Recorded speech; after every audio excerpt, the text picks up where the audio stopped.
Good day mga kapi. Meron naman akong sasabihin sa inyo.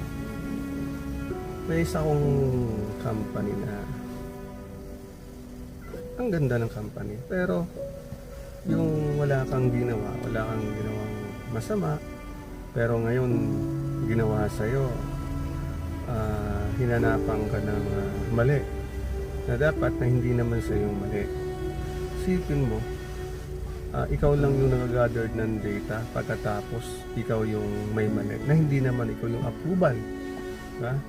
Kumbaga ikaw yung pinaka mababang posisyon. Sana naman yung mga heads natin dapat marunong silang umintindi o titingnan nila muna yung sitwasyon.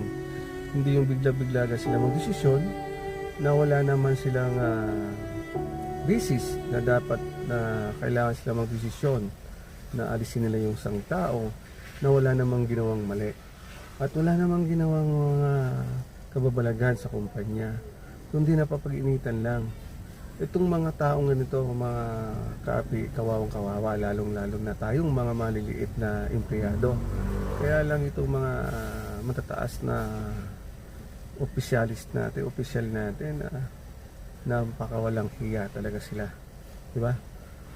Isipin mo, sila yung approver, tapos ikaw yung inalis sa kumpanya na wala ka namang ginawang masama. Kumbaga dumaan sa proseso lahat, di ba? Dumaan lahat sa proseso, pagkatapos ikaw yung may mali na hindi ikaw nag-approve, di ba?